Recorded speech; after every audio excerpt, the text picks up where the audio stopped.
Hi friends, നമസ്കാരം. നമ്മുടെ ഇഷ്ടവിശേഷങ്ങളായ സ്നേഹക്കൂടിൻ്റെ ഒരു അടിപൊളി വിശേഷമായിട്ടാണ് വന്നിരിക്കുന്നത്. അപ്പോൾ എല്ലാവർക്കും നല്ലൊരു ദിവസം ആശംസിച്ചുകൊണ്ട് തന്നെ നമുക്ക് വിശേഷത്തിലേക്ക് പോകാം.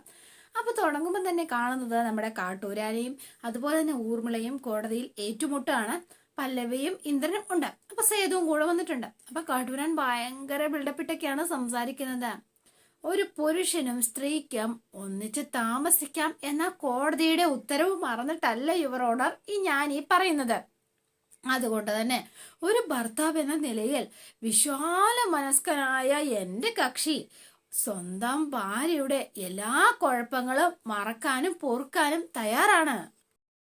സ്വന്തം ഭാര്യയോടൊത്തുള്ളൊരു ജീവിതം, അത് മാത്രമാണ് എൻ്റെ കക്ഷിയുടെ ഒരേ ഒരു ആഗ്രഹം. അതെ, അങ്ങനെ അത് ആ സാക്ഷാത്കാരം അത് സാധിപ്പിച്ചു കൊടുക്കേണ്ടത് കോടതിയുടെ ഉത്തരവാദിത്തമാണ് എന്ന് ഞാൻ കോടതിയെ ഓർമ്മിപ്പിക്കുന്നു.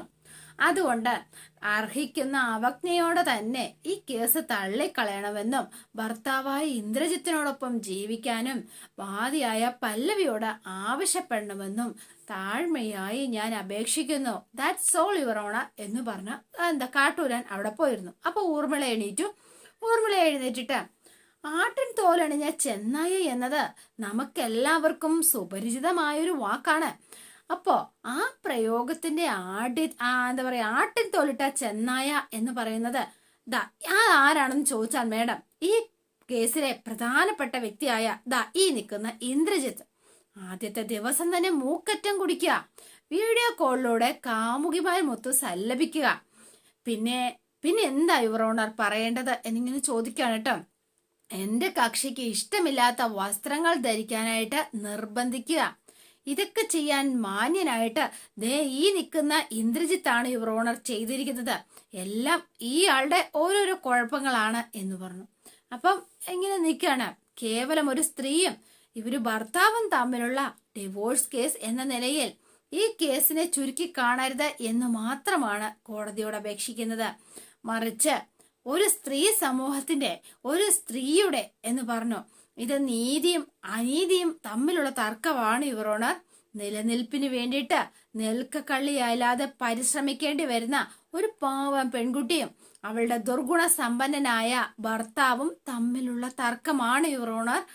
അപ്പൊ എല്ലാവരും ഒന്ന് പേടിച്ചു കേട്ടോ. കാട്ടൂരാനും ചെറിയൊരു ടെൻഷൻ ഉണ്ട്, ഇവളെങ്ങോട്ടായി കൊണ്ടുപോകണമെന്ന്. എന്റെ കക്ഷി പല്ലവി അവളുടെ മാത്രം കഥയായിട്ടല്ല ഈ ഒരു കാര്യം കോടതിക്ക് മുൻപിൽ അവതരിപ്പിക്കാൻ പോകുന്നത്. മറിച്ച് പല്ലവി നിരവധി നിരാലംബരായ സ്ത്രീകളുടെ പ്രതിനിധിയായിട്ടാണ് യുവർ ഓണർ. അപ്പൊ എല്ലാവരും ഇങ്ങനെ ശ്രദ്ധിക്കുക കേട്ടോ. കാട്ടൂരാന് ടെൻഷൻ ഉണ്ട്.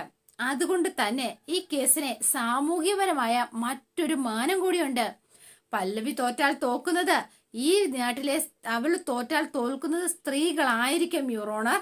അതുമാത്രമല്ല എന്ന് പറഞ്ഞു, ജയിച്ചാൽ ഉയർന്നു നിൽക്കുന്നത് പരിക്ഷേണരായ സ്ത്രീ സമൂഹത്തിന്റെ നാരീശക്തിയുടെ ആത്മവിശ്വാസങ്ങളായിരിക്കും, അതിന്റെ അളവ് കോലുകളായിരിക്കും എന്നൊക്കെ പറഞ്ഞു. അപ്പൊ ഇതൊക്കെ കേട്ടപ്പം എന്താണേലും ഒരു സ്ത്രീ ജഡ്ജി ആണല്ലോ ഇരിക്കുന്നത്. വേഗം കാട്ടൂരാൻ എണീറ്റിട്ട് ഒബ്ജക്റ്റ് യുവർ ഓണർ എന്ന് പറഞ്ഞു. കേവലം വ്യക്തിപരമായ ഭാര്യ ഭർത്തൃ തർക്കത്തെ സാമൂഹികമായ മറ്റൊരു തലത്തിലേക്ക് ഉയർത്തിക്കൊണ്ടുവരുമ്പോ പറയാൻ സോളിഡ് ആയിട്ടായ ഒന്നും ഇല്ലാത്തത് കൊണ്ടാണ് എന്നാണ് എൻ്റെ അഭിപ്രായം എന്ന് പറഞ്ഞു. അപ്പം ജഡ്ജിക്കാണ്, എൻ്റെ എതിർ വക്കീലിന്റെ ആക്ഷേപം അനുവദിക്കാൻ പാടില്ല എന്ന് താഴ്മയായി ഞാൻ അപേക്ഷിക്കുന്നു എന്നാണ് കാട്ടൂരാൻ. അപ്പൊ ജഡ്ജി പറയാണ്, വിശദമായ വാദം നടക്കാനിരിക്കുന്നതല്ലേ ഉള്ളൂ കാട്ടൂരാനെ. അത് പിന്നെ ഇതൊരു ആമുഖം മാത്രമല്ലേ ആയിട്ടുള്ളൂ. കേസ് അതിന്റെ മെറിറ്റിലേക്ക് കടക്കട്ടെ, അപ്പൊ നമുക്ക് ആലോചിക്കാം സാമൂഹ്യ പ്രസക്തി ഉണ്ടോ ഇല്ലയോ എന്ന്. അപ്പൊ കേസ് മറ്റൊരു ദിവസത്തേക്ക് മാറ്റി വെച്ചിരിക്കുന്നു എന്ന് പറഞ്ഞ് ആ കോടതി മാറ്റി വെച്ചു. അപ്പൊ എല്ലാവരും പോവാണ്. പിന്നെ നമ്മൾ കാണുന്നത് അച്ചുനെയും ഹരിനെയാണ്. അച്ചു ഭയങ്കര സന്തോഷത്തിലാണ്. ഒക്കെ ആയിട്ടാ വരുന്നത്. അമ്മേ, ഒരു ഗുഡ് ന്യൂസ് ഉണ്ട് എന്ന് പറഞ്ഞു. മോളെ, ഇത് മാധവൻ ഐറ്റീസിന്റെ പരസ്യ ഹിറ്റായതിന്റെ പേരിലാ ചേച്ചി. ഞാനും അത് ചോദിച്ചു എന്ന് പറഞ്ഞു ബേബി ചേച്ചി. ഞാൻ കരുതി അതിന് സമയമാകുന്നതല്ലേ ഉള്ളൂ അല്ല മോളെ എന്ന് ബേബി ചേച്ചി. അപ്പൊ ഇവര് വിചാരിച്ചത് എന്താ നമ്മുടെ അച്ചു ഗർഭിണിയാണ് എന്നാണ്. അതെ, നല്ല ഓർഡർ ഉണ്ട്. ആൾക്കാരുടെ ഇടയിൽ നിന്ന് ഇങ്ങനൊരു എന്താ പറയാ സ്വീകരണം കിട്ടുമെന്ന് ഒരിക്കലും പ്രതീക്ഷിച്ചതേ ഇല്ല. അപ്പോഴാണ് നമ്മുടെ പല്ലവിയും സേതുവും കൂടി കയറി വരുന്നത്. ഫുൾ ക്രെഡിറ്റ് അത് നിങ്ങൾക്കാട്ടോ. പരസ്യത്തിൽ നിങ്ങൾ അഭിനയിച്ചത് കൊണ്ടാ അത് ശ്രദ്ധിക്കപ്പെട്ടത്. പരസ്യം ശ്രദ്ധിക്കപ്പെട്ടത് കൊണ്ടാ ഓർഡർ വരാൻ തുടങ്ങിയത്. ഇന്നത്തെ രാത്രി ഭക്ഷണം ഞങ്ങളുടെ വകയാ, ഓർഡർ ചെയ്തിട്ടുണ്ട്. അത്രയൊക്കെ വേണോ എന്ന് ചോദിച്ചു പല്ലവി. അല്ല, വെറുതെ കാശ് അനാവശ്യമായി ചെലവാക്കണോ എന്നാ ഞാൻ ചോദിച്ചത്. അതെ, ഞാൻ ഒരു കാര്യം പറയാം, വേറൊന്നും വിചാരിക്കണ്ട. ഓരോ പൈസയും ഉറുമ്പ് കൂട്ടി വെക്കുന്നത് പോലെ കൂട്ടി വെക്കണം, എങ്കിലേ ഭാവിയിൽ നല്ലൊരു സമ്പാദ്യം അതുണ്ടാവുള്ളൂ എന്ന് പറഞ്ഞു. നല്ലൊരു സമ്പാദ്യം ഉണ്ടായാൽ മാത്രമേ ബിസിനസ് വലുതാക്കാൻ പറ്റുള്ളൂ. അങ്ങനെ വലുതാക്കിയാലേ നിങ്ങൾക്ക് ബിസിനസ്സിൽ പിടിച്ചു നിൽപ്പുണ്ടാവുള്ളൂ. ഇതൊരു തുടക്കമാണ്. ഇപ്പോഴത്തെ ഓർഡറുകൾ നിങ്ങൾക്ക് മാനേജ് ചെയ്യാൻ പറ്റും. ഇനിയും ഓർഡർ കൂടും. അപ്പൊ കൊടുക്കാൻ മെറ്റീരിയൽസ് വേണ്ടേ? അതിന് കാശ് കുറേ ഇൻവെസ്റ്റ് ചെയ്യേണ്ടി വരും. അതുകൊണ്ട് നിങ്ങൾ ഒരു കാര്യം ചെയ്യണം, ആ സമയത്ത് ഓരോ രൂപയ്ക്കും അതിൻ്റെതായ ഒരു വിലയൊക്കെ ഉണ്ടാവും. അതുകൊണ്ട് അപ്പൊ പൂർണിമ വളരെ ശരിയാ പല്ലവി പറഞ്ഞത്, ബിസിനസിന്റെ മർമ്മമാ പറഞ്ഞത്. അപ്പോഴാണ് സ്വാതിയും അതുപോലെ ഋതുവും വരുന്നത്. അല്ല, ഇങ്ങനെയാ പോക്കെങ്കിൽ അമ്മ അടുത്ത് തന്നെ ഒരു അമ്പലം പണിയുമെന്നാ തോന്നുന്നത്. എന്തിനാ എന്ന് ചോദിച്ചു സ്വാതി. അല്ല, അവരെ പ്രതിഷ്ഠിക്കാൻ. എന്താ പുകഴ്ത്തല. എന്താ ചേച്ചി പറഞ്ഞത് ശരിയല്ലേ എന്ന് ചോദിച്ചു സ്വാതി. എന്താ ശരി? ബിസിനസിനെ കുറിച്ച് ഇവർക്ക് എന്തറിയാം? MBA കഴിഞ്ഞവളാ ഞാൻ. എന്നോളം കഴിവുണ്ടോ ഇവക്ക്? അപ്പൊ അതായിരുന്നു ഋതുവിന്റെ സംശയം. ബിസിനസ്സിലുള്ള ചേച്ചിയുടെ മഹത്വം ഒന്നും പറയാതിരിക്കുന്ന ആ മെച്ചം. ചുരുങ്ങിയ സ്ഥാപനം കൊണ്ട് സ്ഥാപനം ജപ്തിയുടെ വക്കവരി എത്തിച്ചില്ലേ എന്ന് ചോദിച്ചു സ്വാതി. അപ്പൊ പിന്നെ മിണ്ടാൻ നമ്മുടെ ഋതുവിന് വാക്കുകളില്ല. അപ്പൊ ഞാൻ ശ്രദ്ധിച്ചോളാം ചേച്ചി, ചെലവാക്കണ്ട എന്നല്ല മോളെ ഞാൻ പറഞ്ഞത്. എല്ലാത്തിനും ഒരു കണക്ക് വേണം. വരവറിഞ്ഞ് ചെലവാക്കിയാലേ മിച്ചം പിടിക്കാൻ പറ്റൂന്നാ പറഞ്ഞത്. മനസ്സിലായോ? അപ്പൊ എല്ലാവരും ഇങ്ങനെ നിൽക്കുകയാണ്. അതെ, പിന്നെ പുതിയ സാമ്പത്തിക വിദഗ്ധർ പറയുന്നത് വരവിന്ന് ആദ്യം സമ്പാദ്യം മാറ്റിവെക്കണം അത്രേ, എന്നിട്ട് ബാക്കിയെ ചെലവാക്കാൻ പാടുള്ളൂ അത്രേ. അങ്ങനെയാ പറയണത്. അപ്പം ഇതൊന്നും ഇഷ്ടപ്പെടാതെ ഇങ്ങനെ നിൽക്കുകയാണ്. എല്ലാം നന്നായി വരും അല്ലേമ്മേ? അതെ, അച്ഛന്റെ അനുഗ്രഹം നിനക്ക് എപ്പോഴും ഉണ്ടാവും എന്ന് പൂർണിമാമയും പറഞ്ഞു. ഭയങ്കര സന്തോഷമായിട്ടോ, രണ്ടുപേരെയും മുഖമൊക്കെ അങ്ങ് തെളിഞ്ഞു. അപ്പൊ ലഡു എല്ലാവർക്കും കൊടുക്കുകയാണ്. അപ്പൊ എല്ലാവരും കഴിച്ചു. അപ്പൊ ഋതുവിന് കൊണ്ട് കൊടുത്തപ്പം എനിക്ക് വേണ്ട. അതെന്താ, നിനക്ക് ഷുഗർ ഉണ്ടോ?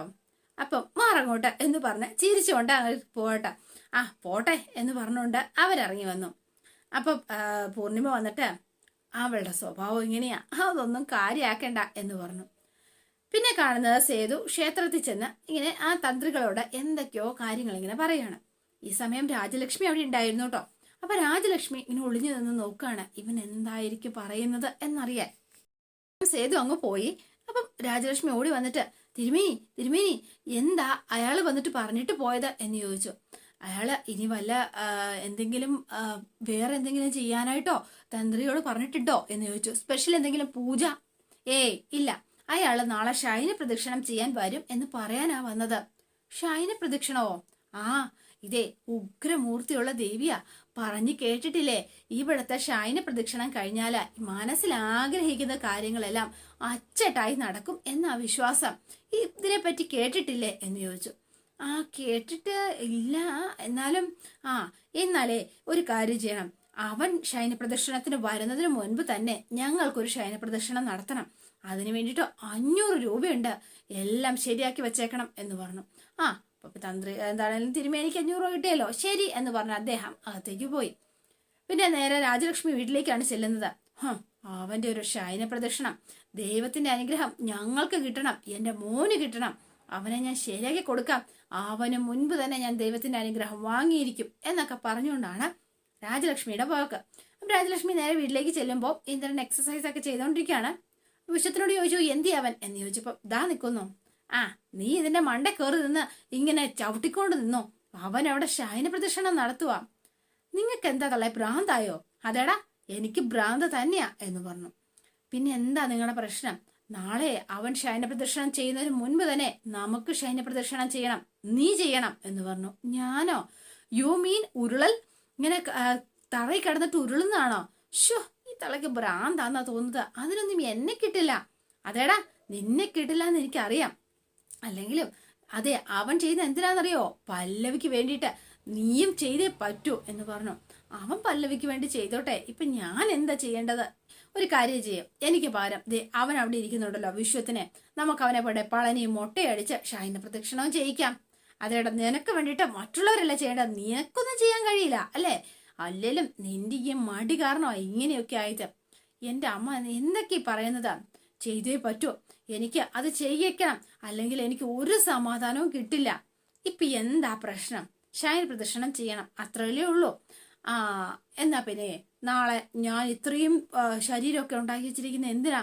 നാളെ ഞാൻ ഷൈന പ്രദക്ഷിണം ചെയ്യാം എന്ന് പറഞ്ഞു. ഉറപ്പാണോ? ആ, ഉറപ്പ്, ഞാൻ ചെയ്തിരിക്കും. എന്താ പോരെ?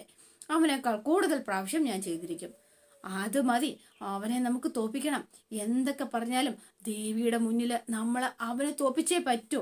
എന്റെ അമ്മേ, ആ പെണ്ണ് ഈ പറയുന്നത് ദൈവത്തിന്റെ മുന്നിലാണോ ചെന്ന് നിന്ന് വെല്ലുവിളിക്കുന്നത്? അങ്ങനെയൊന്നും പാടില്ല, അത് തന്നെ തെറ്റാ. മനസ്സ് ശുദ്ധമാക്കിയിട്ട് വേണം ക്ഷേത്രങ്ങളിൽ വരെ പോവാനായിട്ട്.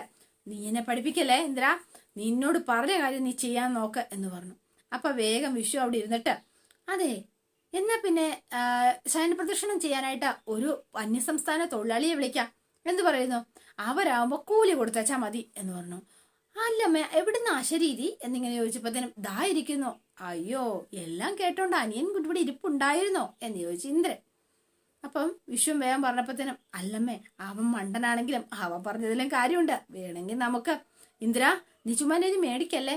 ശരി, അമ്മ പറഞ്ഞതുപോലെ തന്നെ രാവിലെ എഴുന്നേറ്റ് നമ്മൾ ഷൈന പ്രദക്ഷിണം ചെയ്തിരിക്കും.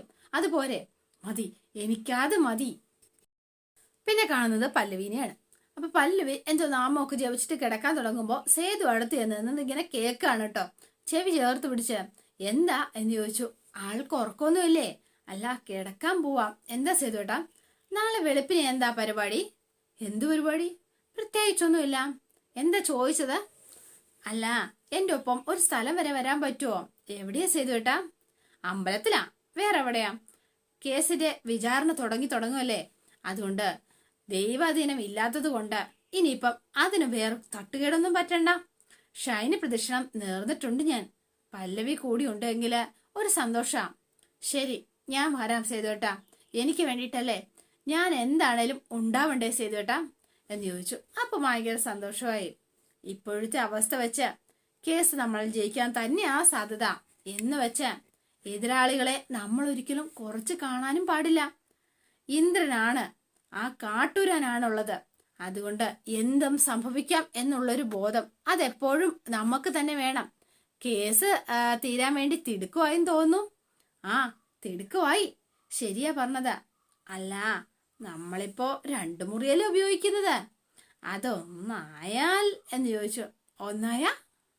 അല്ല, മറ്റേ മുറി വാടകയ്ക്ക് വേറെ ആർക്കെങ്കിലും ഉപയോഗിക്കാലോ, അതാ ഞാൻ ഉദ്ദേശിച്ചത്. ഓ, അങ്ങനെയല്ലേ, ശരിയായിരിക്കും സേതുവേട്ടൻ. എന്നാ എക്കണോമിക്കലായിട്ടാണ് സേതുവേട്ടൻ ചിന്തിക്കുന്നത്, അല്ലാതെ ഉള്ളിലുള്ള സ്നേഹം കൊണ്ടല്ല അല്ലേ? സ്നേഹം ഇല്ലാന്നൊക്കെ പല്ലവിക്ക് അങ്ങനെ തോന്നുന്നുണ്ടോ പല്ലവി നിനക്ക്? എന്റെ ഓരോ അണുവിലും പല്ലവിയാണുള്ളത്. എന്നതാ ഉള്ളത്? പല്ലവി. ഞാന് ശരിക്കും പറഞ്ഞാല് ചിരിക്കുന്നത് പല്ലവിക്ക്, സന്തോഷിക്കുന്നത്, കരയുന്നത് ഒക്കെ പല്ലവിക്ക് വേണ്ടി മാത്രമാ. ഉറങ്ങാൻ കിടക്കുമ്പോ പല്ലവിയ എന്റെ നിറഞ്ഞ മനസ്സില്. ഉറങ്ങിക്കഴിഞ്ഞോ എന്ന് ചോദിച്ചോ. അപ്പോഴും ഉണ്ട് പല്ലവി, ഒരു മാറ്റവും ഇല്ല, സ്വപ്നത്തിലും ഉണ്ട് കേട്ടോ എന്ന് പറഞ്ഞു.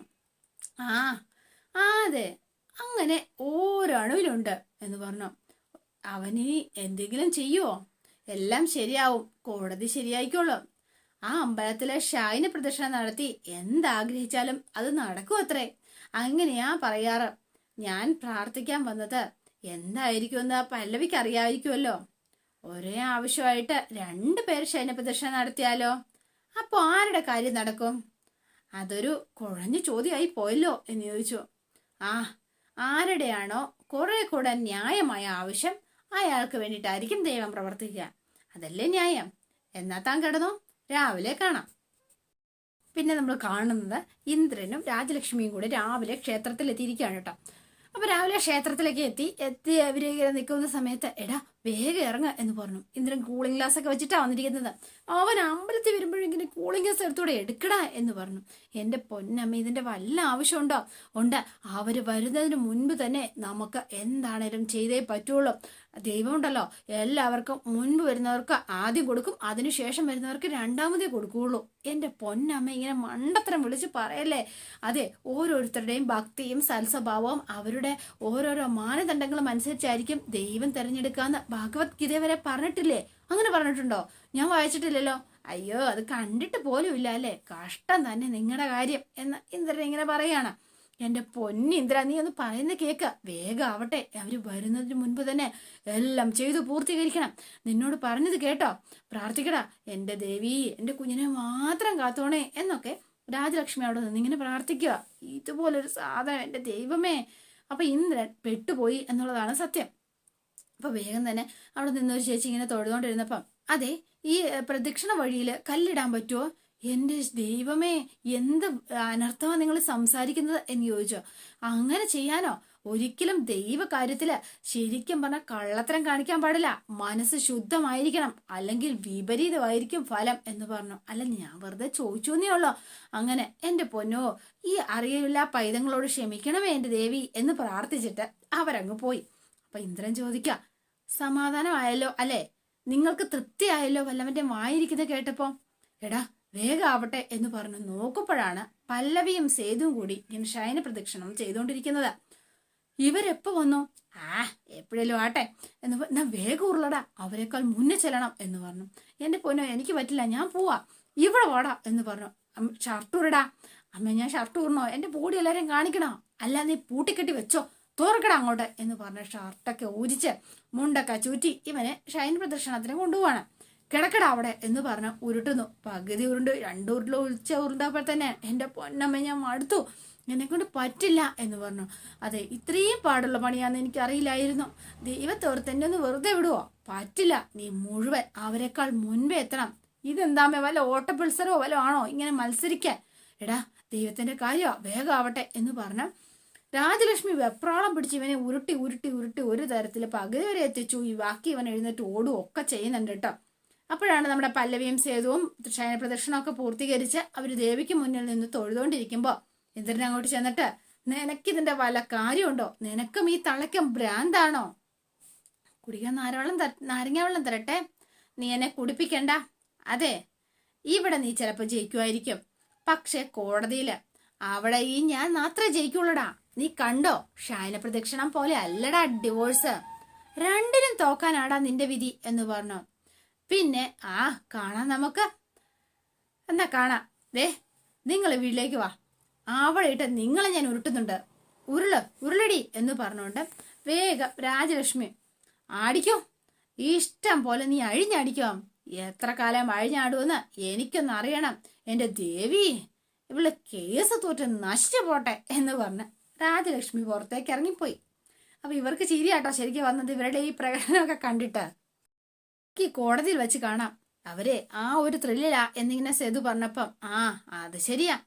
അപ്പം അതോടെയാണ് ആദ്യത്തെ വിശേഷം പാർട്ട് 1 അവസാനിക്കുന്നത്. ഇനി പാർട്ട് 2 ഉണ്ട് കേട്ടോ, 1 hour ആണ്.